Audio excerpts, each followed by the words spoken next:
Assalamualaikum warahmatullahi wabarakatuh. Perkenalkan, nama saya Amanda Puspitasari dari kelas 5D. Di sini saya akan menjelaskan sedikit materi tentang kelebihan koperasi konvensional dan koperasi syariah. Yang pertama, saya akan menjelaskan tentang pengertian koperasi konvensional.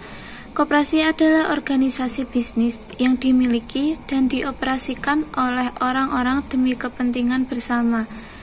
Koperasi melandaskan kegiatan berdasarkan prinsip gerakan ekonomi rakyat yang berdasarkan pada asas kekeluargaan. Yang selanjutnya, saya akan menjelaskan tentang prinsip koperasi. Dalam Undang-Undang Rakyat Indonesia Nomor 25 Tahun 1992 tentang perkoperasian, disebutkan pada pasal 55 bahwa dalam pelaksanaannya sebuah koperasi harus melaksanakan prinsip koperasi. Berikut adalah beberapa prinsip koperasi. Yang pertama, keanggotaan bersifat terbuka. Yang kedua, pengelolaan dilakukan secara adil. Yang ketiga, pembagian SHU dilakukan secara adil. Yang keempat, pemberian balas jasa bukan dari berdasarkan besarnya modal. Dan yang terakhir yaitu memegang prinsip kemandirian.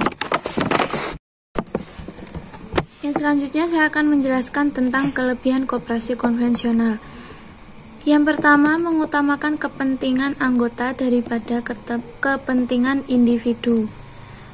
Karena tanpa adanya anggota, koperasi tidak akan berjalan dengan baik. Yang kedua, anggota koperasi berperan sebagai produsen dan konsumen. Yang dimaksud di sini adalah anggota dalam koperasi harus berperan secara ganda agar koperasi berjalan dengan baik dan lancar. Yang ketiga, atas dasar sukarela dan terbuka. Orang yang masuk menjadi anggota koperasi atau menjadi bagian dari koperasi harus atas dasar sukarela, tidak ada paksaan dari orang lain. Yang keempat, prinsip pengelolaan dalam koperasi bertujuan untuk menumpuk laba guna kepentingan anggota. Yang dimaksud di sini yaitu sisa hasil usaha atau laba yang dihasilkan oleh koperasi akan dibagikan kepada anggotanya. Misalnya, koperasi pertanian akan mendirikan usaha penggilingan padi. Yang selanjutnya masih dalam kelebihan koperasi konvensional. Koperasi memiliki hubungan antar anggota yang kuat. Karena koperasi memiliki asas gotong royong dan kekeluargaan, hubungan antar anggota pun tidak kaku seperti badan usaha yang lainnya.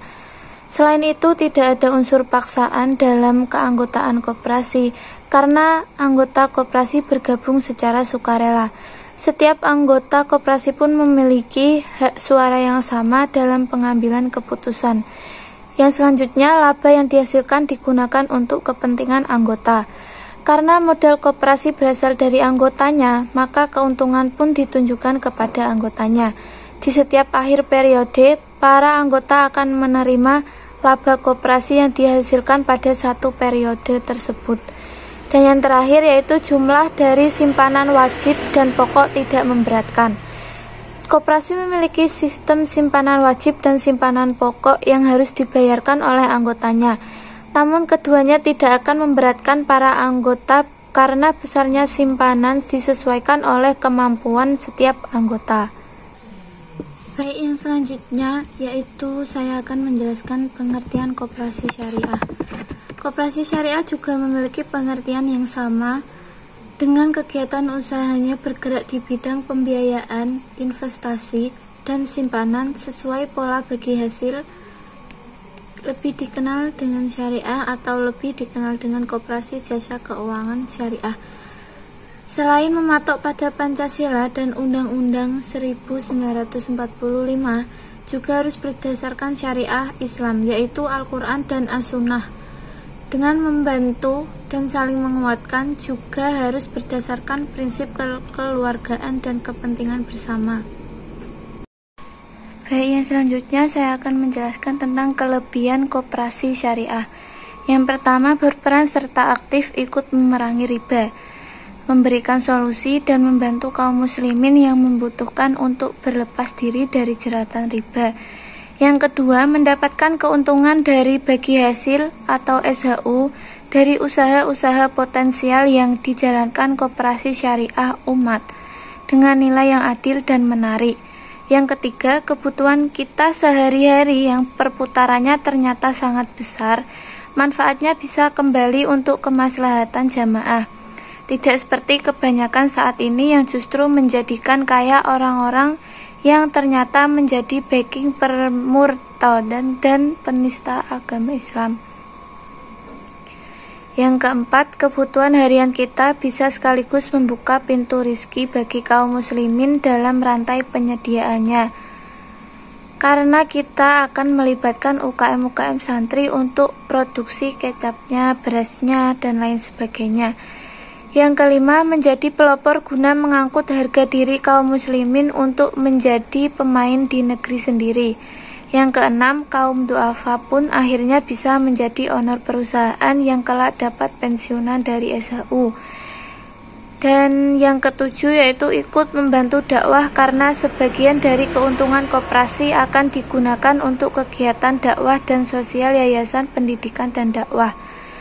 Semoga Allah memberkahi dan melipat gandakan harta kita karena diinvestasikan secara halal.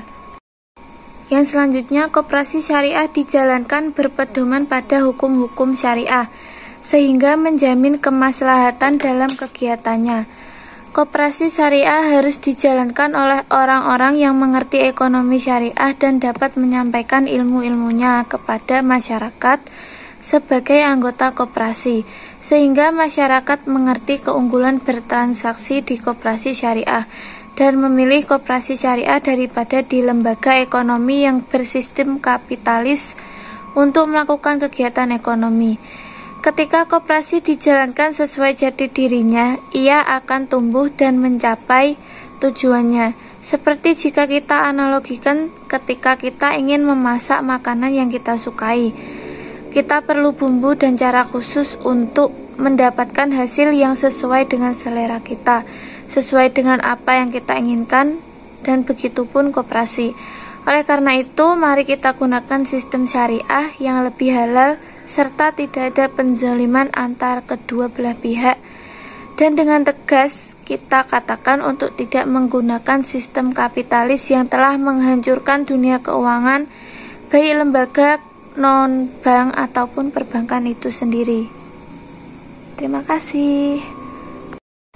Baik, saya kira itu saja yang dapat saya sampaikan. Kurang lebihnya mohon maaf. Wabillahi taufiq wal hidayah. Assalamualaikum warahmatullahi wabarakatuh.